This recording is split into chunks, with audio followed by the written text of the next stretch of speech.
Good morning, my dear students.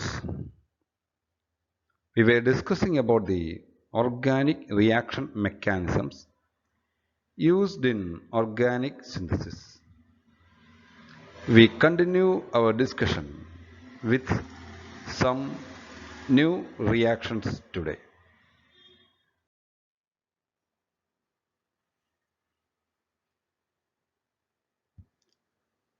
So we move to Stork-Enamine reaction. And Stork-Enamine reaction is a method for alkylation or acylation of ketones through an intermediate called enamines. Usually, direct alkylation or acylation to ketones is very difficult. But we could convert ketones to acylated or alkylated products using a intermediate called enamine, which is a stable compound.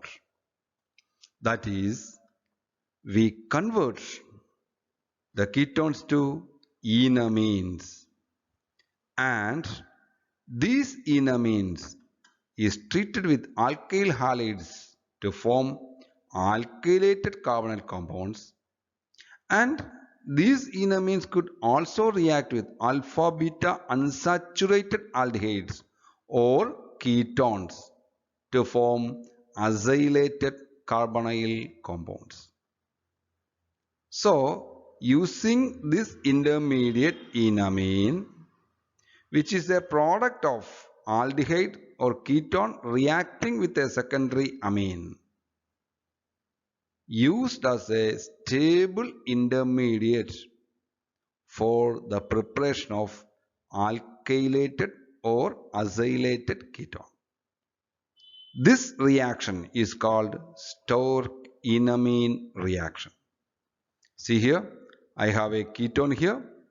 I am treating with a secondary amine here, and secondary amine react with this particular ketone to form an enamine. Why it is a enamine? Because there is a double bond and a amino group present here. So this compound is a enamine, a compound having double bond and an amino group or imine group here. So it is an enamine.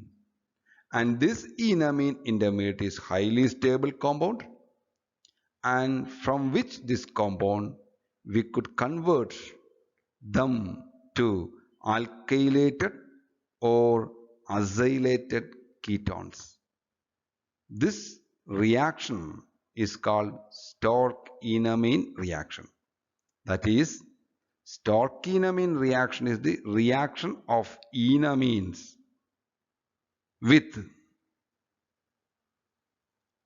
compounds to form alkylated or acylated ketones.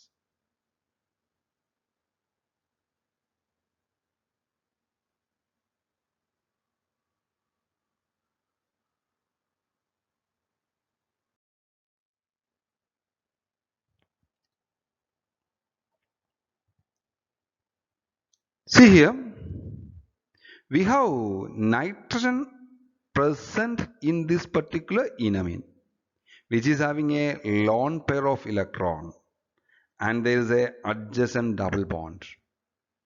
So this lone pair and this double bond shifting occurs. As a result, this carbon atom becomes electron rich. So enamines could act as a good nucleophiles, and hence it can easily attack electrophile towards the carbon atom. That is why enamines are very much reactive for alkylation, acylation and conjugate addition. So here nitrogen as well as this particular carbon are nucleophilic. So for activating a reaction, enamine could serve as a temporary activator by turning the carbonyl into a nucleophile. That is why enamine formations induce or helps the formation of alkylated or acylated ketones. That is why we have to convert the ketones or aldehydes to a enamine, which act as a strong nucleophile and induce alkylation or acylation or conjugate addition. That is the importance of Stork-enamine reaction.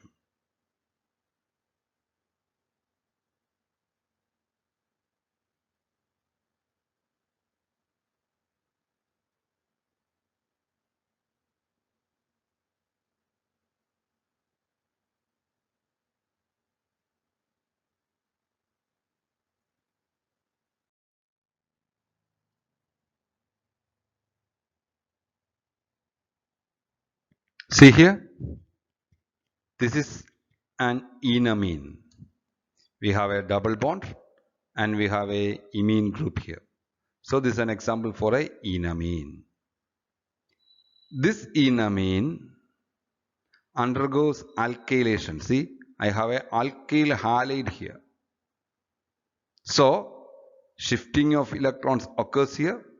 As a result, this carbon atom becomes electron rich.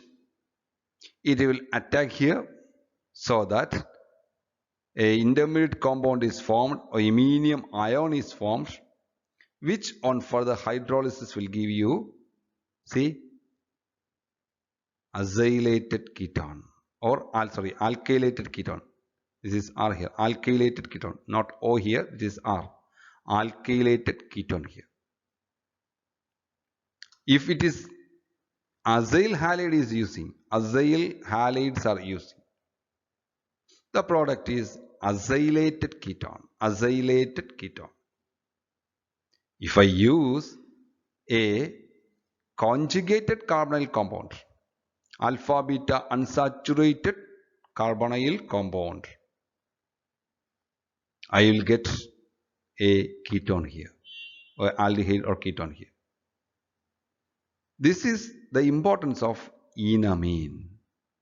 So enamine could undergo alkylation, acylation or conjugate addition to form the corresponding products.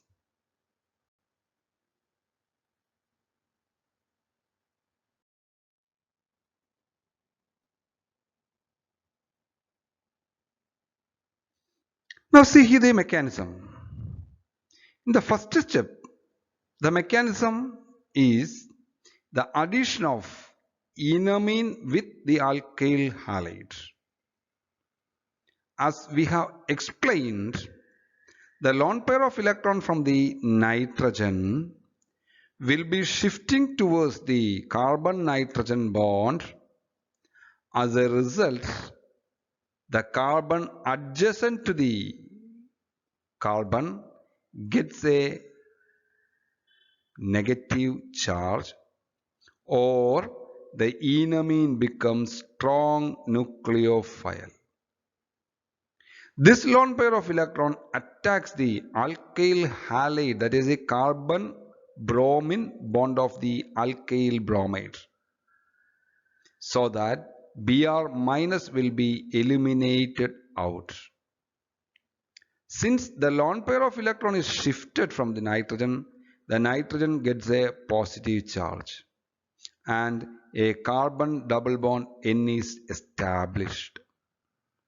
So an iminium ion intermediate is formed in the first step.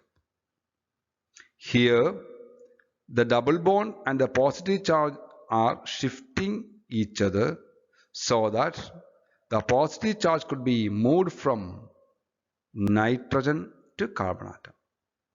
That means this iminium ion is quite stable due to resonating structures. Got it? So the first step is the induction or introduction of alkyl part of alkyl halide to an enamine. Take down carefully.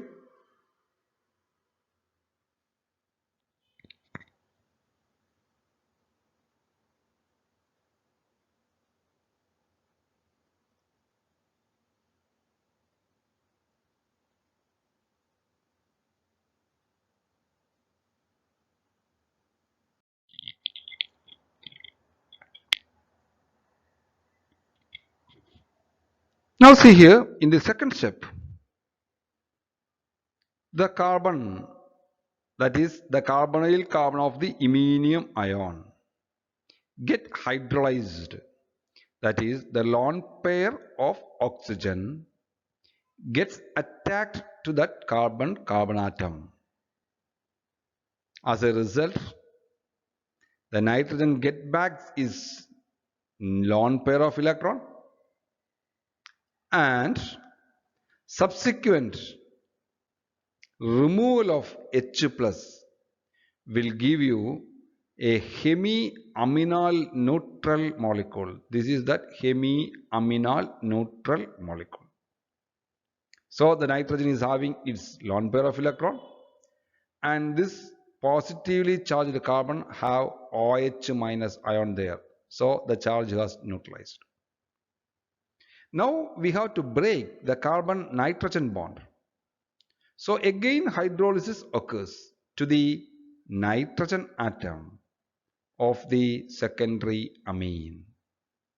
So hydrolysis occurs to the nitrogen atom of the secondary amine, resulting the formation of alkylated ketone, leaving back the secondary amine.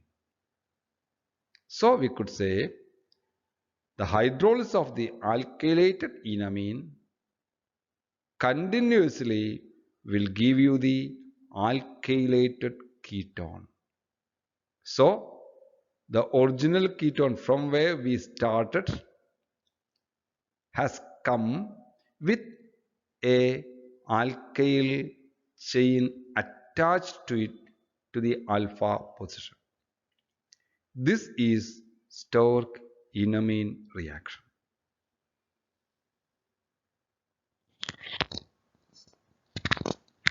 Take down.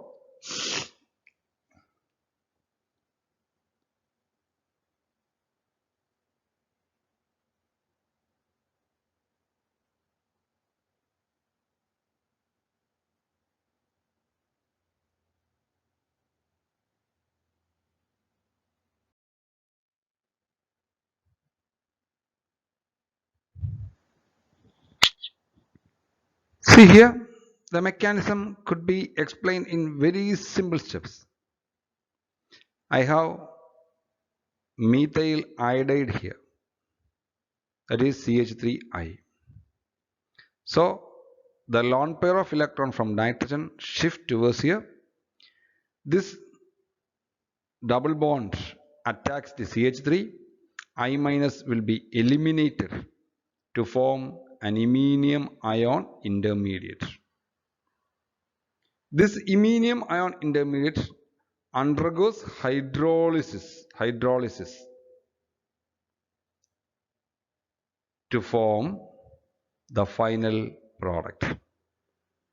So first the water molecule will be attacking to the carbon atom, then to the nitrogen atom. Finally secondary amine will be eliminated to form the final CH3 methylated ketone. If I used CH3COCl here, that is acyl chloride or acetyl chloride, I would end up with COCH3, that is acylated ketone. So depending upon the product, that is the attacking reagent we are taking, we will end up with the alkylated or acylated product. This is the simple mechanism of Stork-enamine reaction. Take down.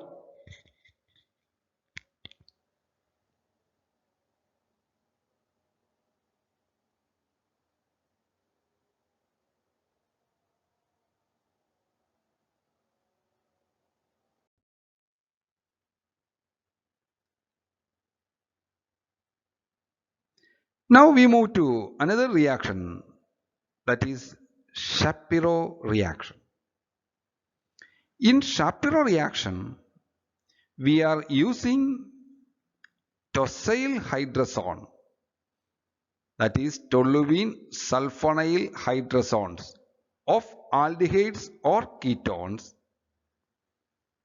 and it is treated with alkyl lithium, that is strong base, to form alkenes, a double bonded compounds. Here also we are taking the initial compound as aldehydes or ketones. We know aldehydes and ketones, on treating with hydrazine, what is hydrazine?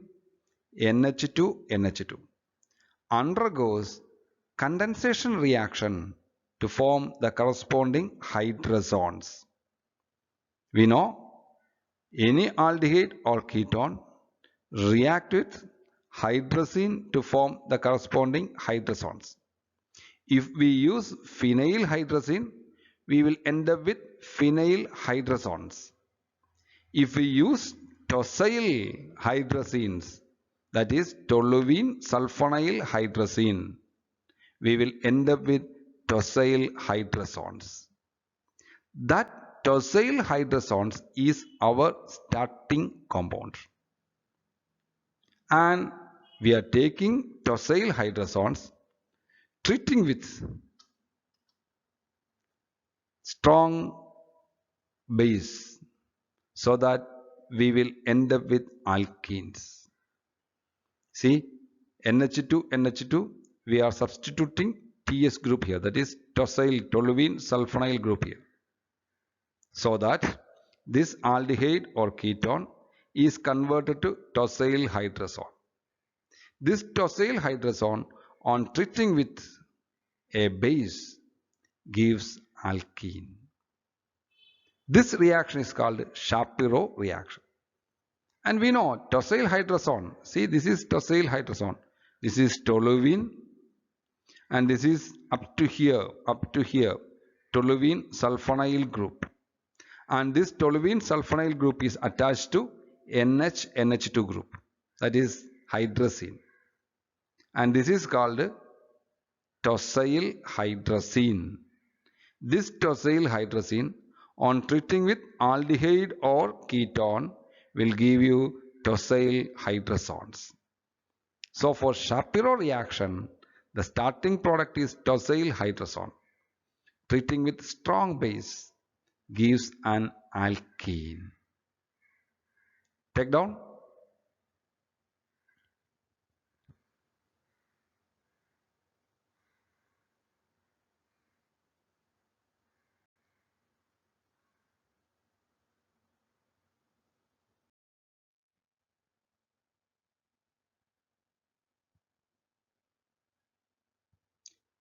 This is the mechanism for Shapiro reaction.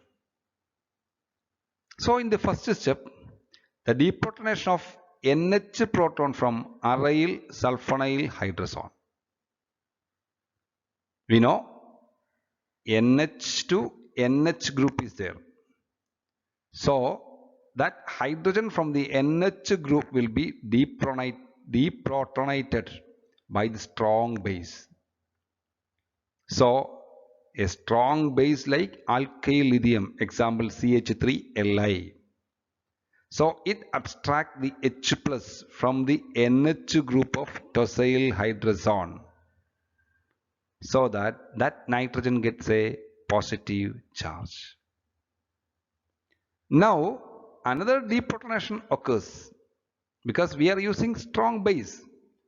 That second deprotonation is from adjacent to the hydrazone group, so that we end up with a dianion.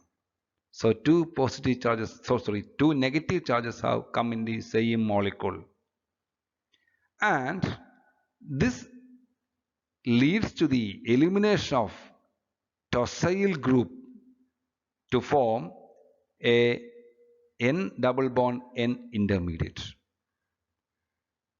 And finally, the nitrogen will be eliminated and protonation occurs to form the final alkene. You take down the step now one by one. In the next slide, I will show you the mechanism and I will explain. So take the steps one by one and we move to the next slide.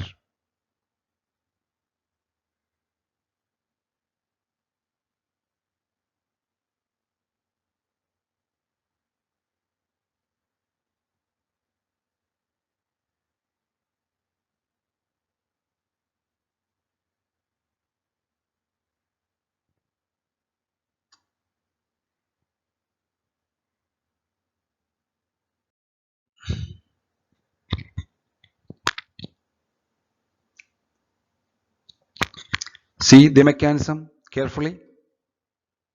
This is tosyl hydrazine. The structure number 2 is tosyl hydrazine, which is having a NH2 group here.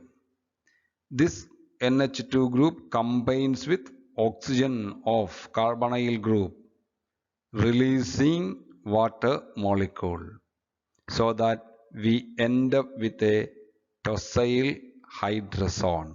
Tosyl hydrazone. So instead of carbon double bond O, we are getting carbon double bond N. This is the sulfonyl group, this is the aryl group. So we have a hydrogen atom present in this nitrogen. See here, we have a NH here. So this H plus will be abstracted by the butyl lithium, which is a strong base, so that resulting the formation of a negatively charged nitrogen atom or an anion. So in the first step, the base abstract the NH H plus, resulting the formation of an anion. Since the base is very strong, the base again abstracts the hydrogen atom present in the alkyl ring of carbonyl carbon atom. See here, R2CH2. We have a CH2 group here. That means two hydrogen atoms are present here. In this particular CH2 group, we have two hydrogen atoms. It will be abstracted by the tertiary butyl lithium, so that we are getting an intermediate dianion. See, here we have a negative charge, here we have a negative charge. So same molecule is having two negative charge. Now shifting occurs. See here, this negative charge enters into the chain, so that this carbon double bond and shift towards N single bond N, and the sulfonyl group will be aryl sulfonyl group will be eliminated out. See here. So from the dianion, the aryl sulfonyl group will be eliminated, resulting the formation of a N double bond N compound. And that nitrogen is having a negative charge. So it will shift towards here. As a result, the carbon atom carrying nitrogen gets a negative charge. You got it? So it gets a negative charge here. And we have a large number of H plus there. H plus are electron loving, electrophile. They attack here, resulting the formation of this double bond. So the abstraction of the second proton by the strong base result in the formation of the double bond between carbon-carbon, followed by the elimination of N2. So Shapiro reaction clearly gives a product which is an alkene by the proton abstraction by base, strong base. See here, how many base molecules are used? Two base molecules are used to abstract the protons. It results in the formation of the alkene. So, Shapiro reaction, we are converting aldehydes or ketones to tosyl hydrogens and finally to alkenes using strong base. Take down carefully.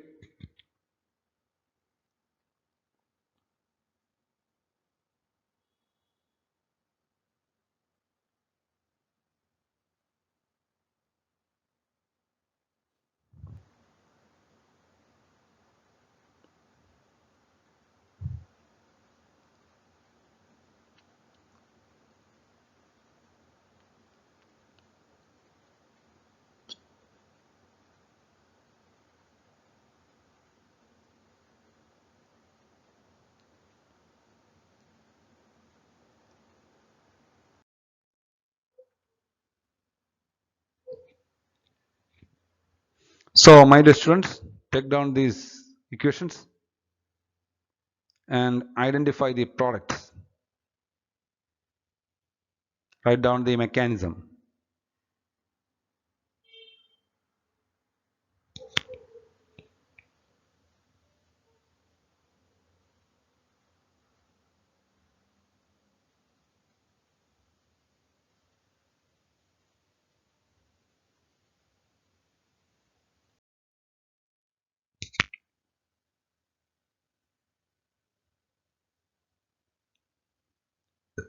So, thank you for being with me. We will continue our discussion in the next class.